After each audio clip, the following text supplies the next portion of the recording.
Hi, I'm Curtis Morrison. I'm your California immigration attorney, and I am giving you a December 15th, 2020 DV 2020 litigation update. 3 huge developments.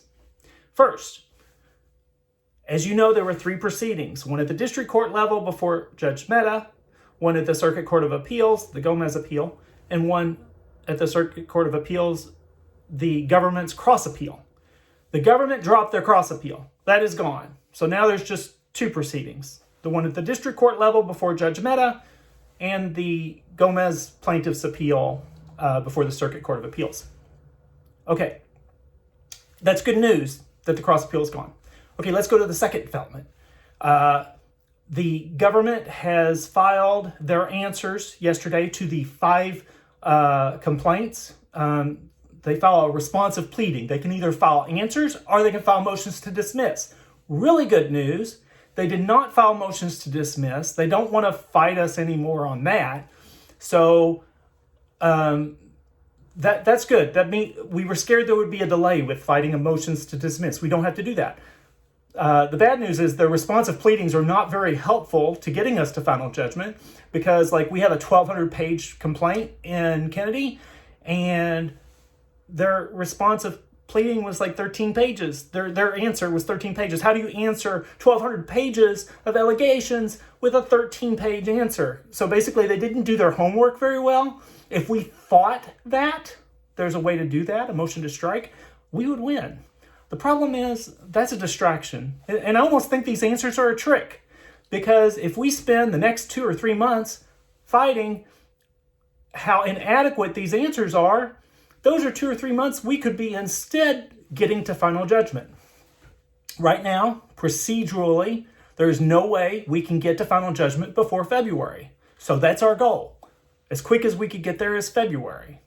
So that brings me to the third development. Today, the judge issued a minute order that said the parties, that means the government, Gomez attorneys, our attorneys, Akers attorneys, all of us have to meet and confer.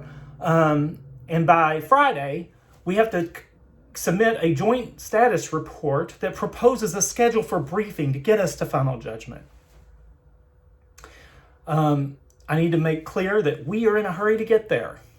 And also, that's Mohammed, Fangchong, Kennedy. We are in a hurry to get there. Also, for our Project Voyager clients that have just come on board that we represent, we are in a hurry to get there. Aker clients, I understand their attorneys are in a hurry to get to final judgment. Those are the people in a hurry to get to final judgment. Okay, so on Friday, you will see a filing where there's a little bit of disagreement. Some parties are in a hurry to get there, some are not. It's up to Judge Mehta. We feel that he will be sympathetic to us, particularly. We represent the majority of the plaintiffs in this case. Of course, over 3,000 DVs are represented by us who have not been issued visas. Where in Gomez, they represent 7 or 8 DV plaintiffs who all have visas and who all will be in the U.S. Soon in January. So one other thing I want to mention is in that order that Judge Mehta issued today, he already said that the court is disinclined to stay this matter pending the Gomez plaintiff's appeal before the D.C. Circuit. So that's good. That means he's not putting on the brakes. He's ready to let us go. And that's what we want to do. We want to go forward. We want to get to final judgment in February. So DV 2020 processing can resume, and those 9,095 visas that he's holding, he's not physically holding them, but he's put aside, can be issued. So I hope that we prevail. We will find out probably next week because this won't be filed until Friday. So hopefully next week we'll have an update on what the schedule will be and when we will get to the final judgment. Right now, I've been telling people I'm hoping for February. Next week, we will know with a little bit more certainty when that will be, okay? So I hope you've enjoyed this update and have a great week.